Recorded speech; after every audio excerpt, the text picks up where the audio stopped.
तेरी याद के चराग, एक मोहब्बत की दास्तान या कर पहला बाब, मुलाकात लाहौर का मौसम खज़ां, पत्तों की रंगीनी और हवा की सरसराहट में एक अजीब सी कशिश थी। लॉरेंस गार्डन में रंग बरंगे पत्ते फर्श पर बिछे हुए थे, जैसे किसी ने धरती पर कालीन बिछा दिया हो। ऐसे ही एक शाम आयशा अपनी किताब लेकर पार्क के एक कोने में बैठी थी। दूर से आती मौसीकी की आवाज हुआ के झोंकों के साथ इसके कानों में गूंज रही थी। आयशा फाइन आर्ट्स की तालिबा थी और तस्वीर कशी उसका जुनून था। वो अक्सर यहाँ आती, फितरत के हुसीन मनाजिर को अपने कीनूस पर उतारती। आज वो सिर्फ किताब पढ़ने आई थी, अपनी पसंदीदा शायरी की किताब। दौर से एक लड़का उसकी तरफ आता दिखाई दिया। इसके हाथ में भी एक किताब थी। वो आयशा के करीब आकर बैठ गया और चुपचाप अपनी किताब खोल ली। आयशा ने उसकी तरफ देखा और किताब का उन्वान पढ़ा, फयज की शायरी। इसकी नजरें उस लड़के के चेहरे पर गईं। पीली सी रंगत, गहरी सियाह आंखें और बाल जो हवा में उड़ रहे थे। फयज साहब की शायरी काफी गहरी है ना? आयशा ने बिला अख्तियार कहा।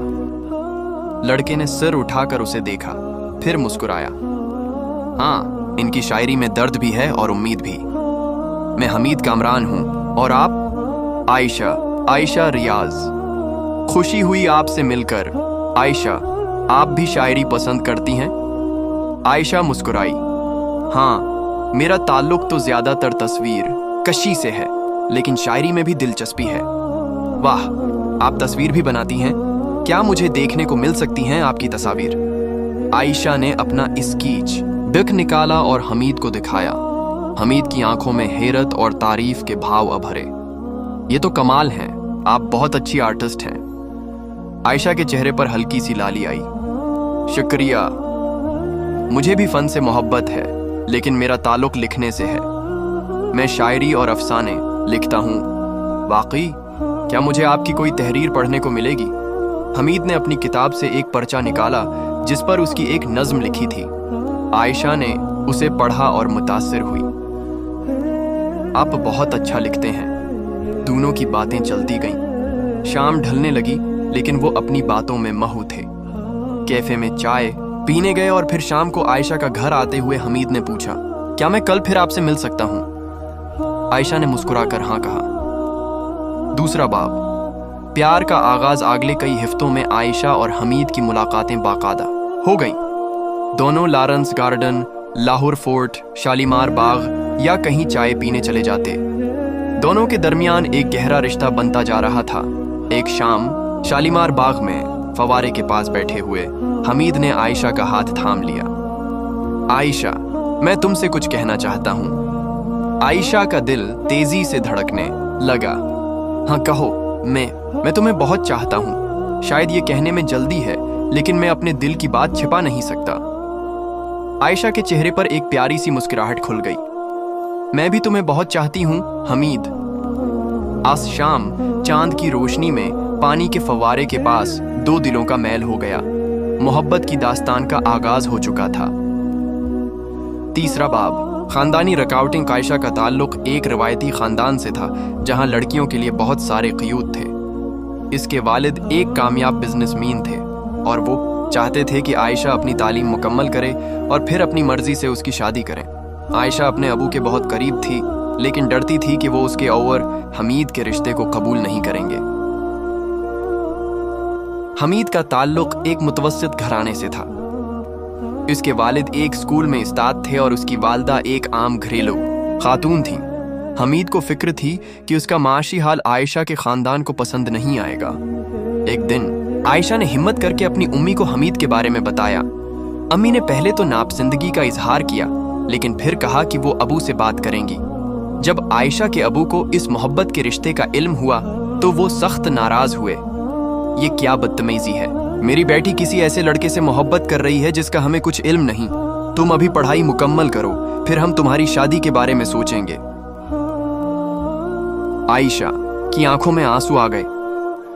अबू, हमीद बहुत अच्छा लड़का है। वो शायर है, अदीब है। शायर? अदीब? इससे क्या कमाएगा? मैं अपनी बेटी किसी कंगले शायर के हवाले नहीं करूंगा। आयशा की जिंदगी में पहली बार वो अपने अबू से नाराज हुई। उसने अपने कमरे में जाकर हमीद को फोन किया और रोते हुए सारी बात बताई। तुम फिक्र मत करो आयशा, मैं कुछ ना कुछ करूंगा, मैं तुम्हें खो नहीं सकता।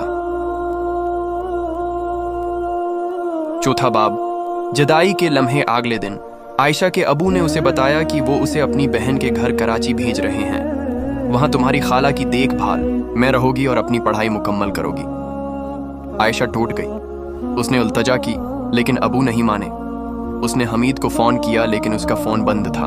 वो 2 दिन तक अबू से बात करने की कोशिश करती रही लेकिन वो अपने फैसले पर कायम थे। तीसरे दिन आयशा को कराची जाने के लिए फ्लाइट पकड़नी थी। उसने हमीद को चारों तरफ तलाश किया लेकिन वो कहीं नहीं मिला। आयशा ने आखिरी कोशिश की और लॉरेंस गार्डन गई जहां वो पहली बार मिले थे।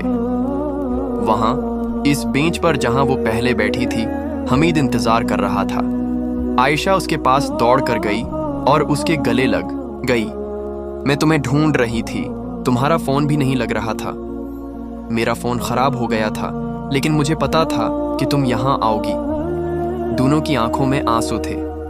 आयशा, मैं तुम्हारे अबू से मिलने गया था। क्या तुम अबू से मिले? हाँ, मैंने उनसे अपनी मोहब्बत का इत्तराफ किया, अपने इरादों के बारे में बताया। उन्होंने मुझे बहुत बुरा भला कहा लेकिन मैंने उनसे वादा किया है कि मैं एक कामयाब आदमी बनकर आऊंगा और फिर तुम्हारा हाथ मांगूंगा। आयशा ने उसकी तरफ देखा हैरत और मोहब्बत से। मैं तुम्हारा इंतजार करूंगी हमीद। मैं तुम्हें एक खत लिखूंगा हर हफ्ते और जल्द ही तुम्हारे पास आऊंगा। आयशा ने अपने बैग से एक छोटी सी पेंटिंग निकाली। ये लॉरेंस गार्डन की तस्वीर थी जहां वो पहली बार मिले थे। ये तुम्हारे लिए है ताकि तुम मुझे याद रखो। हमीद ने अपनी जेब से एक कागज निकाला। एक नज़म थी उस पर, और ये तुम्हारे लिए मेरी मोहब्बत का इजहार। 5वां बाब, खुतूत का सिलसिला। कराची में आयशा के दिन कटने लगे। अपनी पढ़ाई में मसरूफ वो हर हफ्ते हमीद का खत इंतजार करती। हमीद ने अपना वादा निभाया। हर हफ्ते खत लिखता, अपनी जिंदगी की तफसीलात, अपनी मोहब्बत का इजहार और अपने ख्वाबों के बारे में बताता। हमीद ने लिखा कि उसने एक पब्लिशिंग हाउस में काम शुरू कर दिया है और उसकी एक किताब छपने वाली है। आयशा खुशी से झूम उठी। उसने खत में अपनी पेंटिंग्स के बारे में बताया कि उसने अपनी खाला के घर एक छोटा सा स्टूडियो बना लिया है जहां वो अपनी तस्वीरें बनाती है। 1 साल गुजर गया। आयशा की यूनिवर्सिटी में एक आर्ट कंपटीशन हुआ जिसमें उसकी पेंटिंग को पहला इनाम मिला। ये एक ऐसी पेंटिंग थी जिसमें उसने लाहौर के मनाजर बनाए थे, खास तौर पर लॉरेंस गार्डन का वो कोना जहां वो हमीद से मिली थी। आयशा ने उस खुशखबरी का खत हमीद को लिखा। हमीद का जवाब आया, मेरी जान, मैं तुम पर बहुत फख्र करता हूँ। मेरी किताब भी आ गई है और अच्छी बक रही है। मैं तुम्हारी तस्वीर देखने को बेताब हूँ। अगले महीने आयशा को हमीद का खत नहीं मिला। वो परेशान हुई लेकिन सोचा शायद डाक में ताखीर हो गई हो। एक और हफ्ता गुजरा, फिर एक और, लेकिन कोई खत नहीं आया। आयशा ने हमीद के नंबर पर फोन किया लेकिन वो बंद था। उसने उसके पब्लिशर को कॉल की तो पता चला कि हमीद वहां काम नहीं करता। आयशा की परेशानी बढ़ती गई। उसने अपनी खाला से बात की जो उसके मामले से वाकिफ थीं और हमदर्दी रखती थीं। अबू से बात करो, शायद उन्हें कुछ मालूम हो। आयशा ने अबू को फोन किया। अबू की आवाज अजीब सी थी, जैसे वो कुछ छिपा रहे हों। अबू, क्या आपको हमीद के बारे में कुछ पता है? वो मुझे खत नहीं लिख रहा। अबू कुछ देर खामोश रहे, फिर बोले, बेटा, तुम्हें वापस आना होगा। मैं तुमसे मिलना चाहता हूँ। क्या हुआ है अबू? हमीद ठीक तो है? घर आ जाओ बेटा। छोटा बाप, तल्ख हकीकत, आयशा अगली फ्लाइट से लाहौर पहुंची। अबू उसे एयरपोर्ट पर लेने आए थे। उनके चेहरे पर परेशानी के आसार साफ नजर आ रहे थे। घर पहुंचकर अबू ने आयशा को अपने साथ बैठाया। बेटा, मुझे तुम्हें कुछ बताना है। आयशा का दिल डूबने लगा। क्या हुआ है अबू? हमीद अब उस दुनिया में नहीं है। आयशा को लगा जैसे उसकी सांस रक गई हो। क्या? ये कैसे हो सकता है? 2 हफ्ते पहले एक कार हादसे में वो अपने पब्लिशर से मिलकर घर लौट रहा था। एक तेज रफ्तार कार ने आयशा के जिस्म से जैसे जान निकल गई हो। उसकी आंखों से आंसू बहने लगे और वो बेहोश होकर गिर पड़ी। जब होश आया तो वो अपने कमरे में थी। अम्मी उसके सिरहाने बैठी थी। अम्मी, ये सच नहीं हो सकता। हमीद, आमी ने उसे अपनी बगल में लिया। मेरी बच्ची, हिम्मत रखो। आप लोगों ने मुझे पहले क्यों नहीं बताया? मुझे उसकी आखिरी रसूमात में शामिल होना था। तुम्हारे अबू को लगा कि तुम्हारे इम्तिहानात खत्म होने का इंतजार करें। वो नहीं चाहते थे कि तुम्हारी पढ़ाई मुतासिर हो। आयशा को अफसोस हुआ कि वो हमीद को आखिरी अलविदा नहीं कह सकी। अगले दिन आयशा हमीद के घर गई। हमीद की वालदा ने उसे देखा तो रो पड़े। मेरा बेटा तुम्हें बहुत चाहता था। आयशा आखिरी वक्त में भी तुम्हारा नाम लेता रहा। हमीद की वालदा ने एक लिफाफा आयशा को दिया। ये हमीद ने तुम्हारे लिए लिखा था। वो उसे पोस्ट करने ही वाला था कि आयशा ने लिफाफा लिया और घर आकर अकेले में उसे खोला। इसमें हमीद का आखिरी खत था। मेरी प्यारी आयशा, उम्मीद है तुम खैरियत से होगी। मेरी किताब की कामयाबी ने मुझे एक नई उम्मीद दी है। पब्लिशर ने कहा है कि वो मेरी अगली किताब भी छापेंगे और इस बार एडवांस भी देंगे। मैंने तुम्हारे अबू से बात की है। उन्होंने कहा है कि अगर मैं अपनी तरफ से माली तौर पर मजबूत हो जाऊं तो वो हमारे रिश्ते पर गौर करेंगे। मेरी जान, बस चंद माह और फिर मैं तुम्हारे अबू के पास जाऊंगा और तुम्हारा हाथ मांगूंगा। मैंने एक छोटा सा घर भी देखा है लॉरेंस गार्डन के करीब, जहां हम रह सकते हैं। मैंने सोचा है कि तुम वहां अपना आर्ट स्टूडियो बना सकती हो और मैं अपनी तहरीर का काम करूंगा। मैं तुम्हें बहुत याद करता हूं आयशा। कभी कभी लगता है जैसे बस अभी तुम दरवाजा खोलकर आ जाओगी। मैं हर रात तुम्हारी दी हुई तस्वीर देखता हूं और सुकून महसूस करता हूं। तुम्हारा हमीद। आयशा की आंखों से आंसू बह रहे थे। वो खत अपने सीने से लगाकर बैठी रही।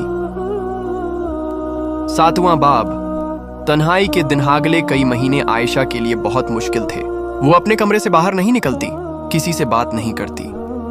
उसकी आंखों में हमेशा उदासी रहती। अबू और उम्मी ने बहुत कोशिश की उसे समझाने की, लेकिन आयशा के दिल का जख्म बहुत गहरा था। एक दिन अबू इसके कमरे में आए।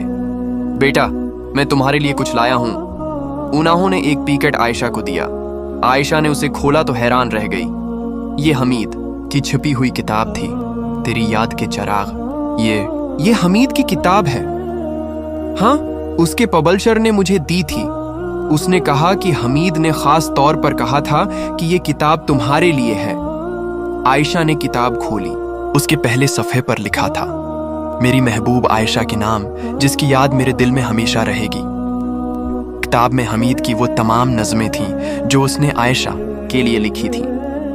आखिरी सफ़े पर एक नोट था, अगर कभी मैं न रहूं तो मेरी ये किताब मेरी यादगार होगी। मेरी आयशा, मैं चाहता हूं तुम अपनी जिंदगी में आगे बढ़ो। मेरी याद में आंसू न बहाओ, बल्कि मुस्कुराओ। मेरी रूह हमेशा तुम्हारे साथ रहेगी।